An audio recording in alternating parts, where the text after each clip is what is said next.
Hello, Boo886 again, coming to you live from my room. And now here is part 2 of my top 9 favorite Mario parties. And as a recap, number 9, Mario Party 8. Number 8, Mario Party DS. Number 7, 7. Number 6, 5. And now moving on to number 5. And that would be the one that started it all. Now the N64 was, I know the graphics were lacking, but it's 1990. It was the 1990s, so it was the best they could do. But the original did have some good points and bad points. The bad points,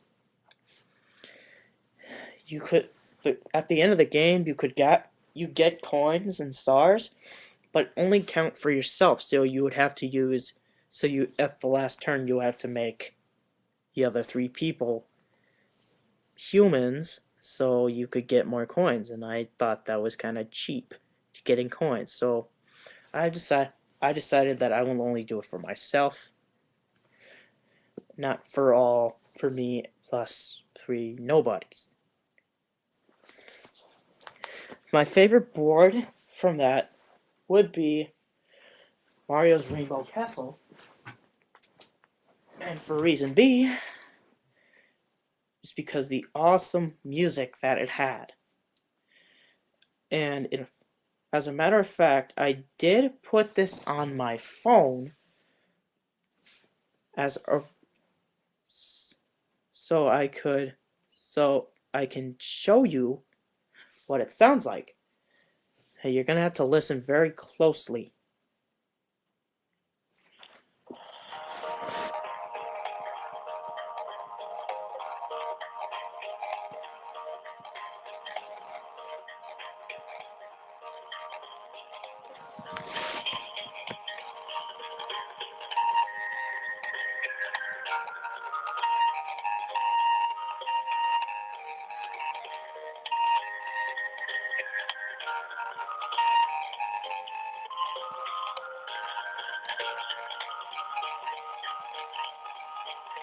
Warning, this may sound bad, but feel free to look this up if you want to hear it again.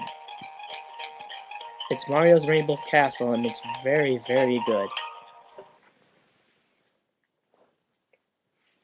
And of course, it had the 6 original characters that started all: Mario, Luigi, Peach, Yoshi, Donkey Kong, and Wario. But in 5, they did something completely different that I forgot to mention in the first part. They took out Donkey Kong as a playable character and they made him a space, just to fill the void. Well, one of my brothers actually likes Donkey Kong a lot. He uses him in the first 4 whenever he gets the chance, so he was very disappointed that they took him out in 5.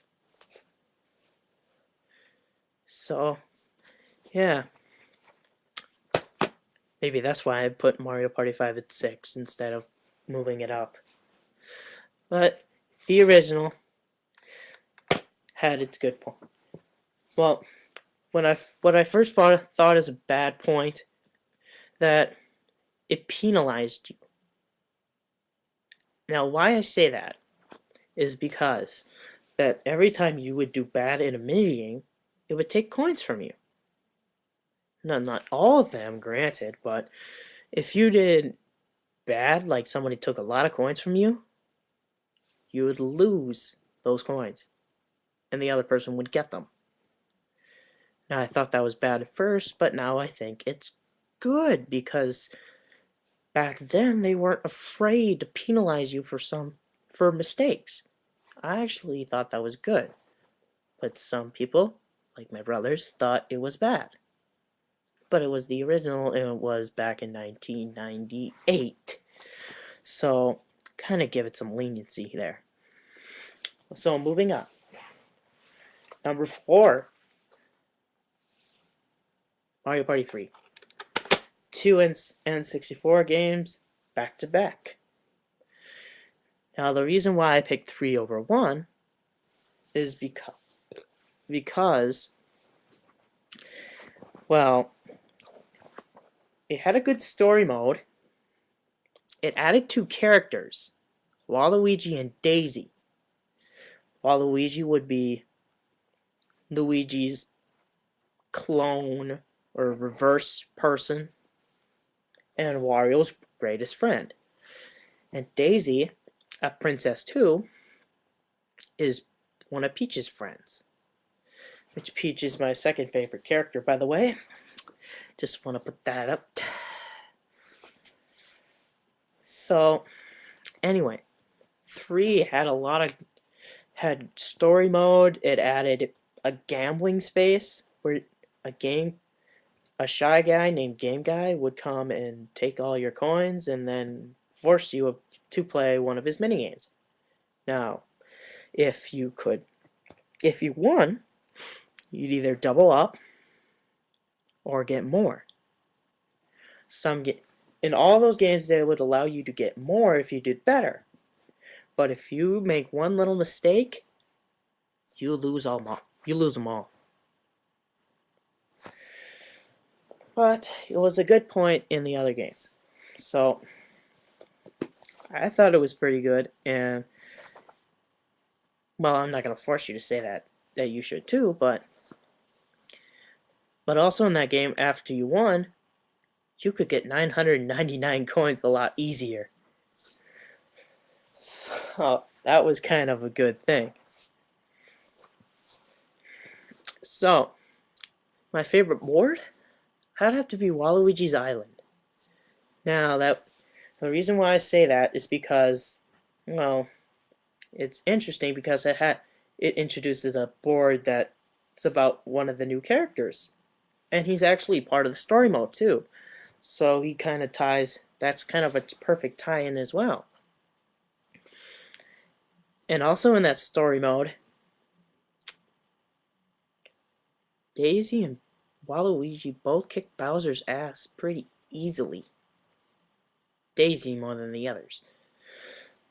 Also, the story mode was kind of interesting because it kind of tied in with the new millennium, 2000, because the game was made in 2000, and they decided to do story mode based on something that happens every 1,000 years, which in that case it was a millennium star. It would be born, and it came down to Mario's land one day, and everybody decided to argue about who gets to keep it and be the superstar.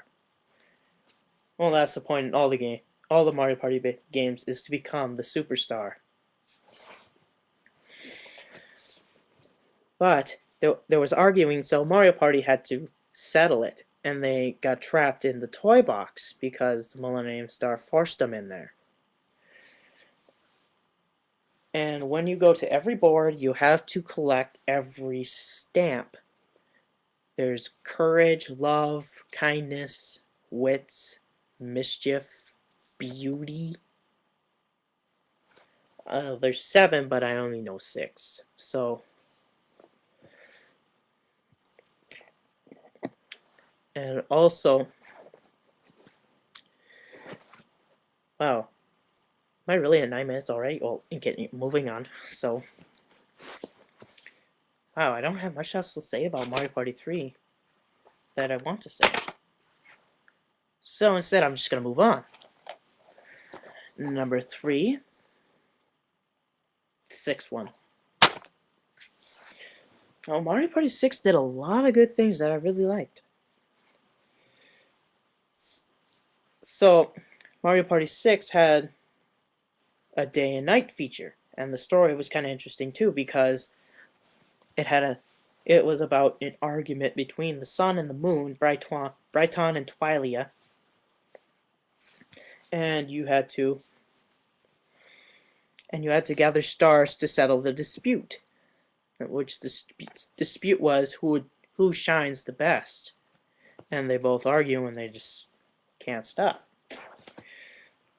Some of the add-ons were Toadette was added, Toad's little companion or girlfriend.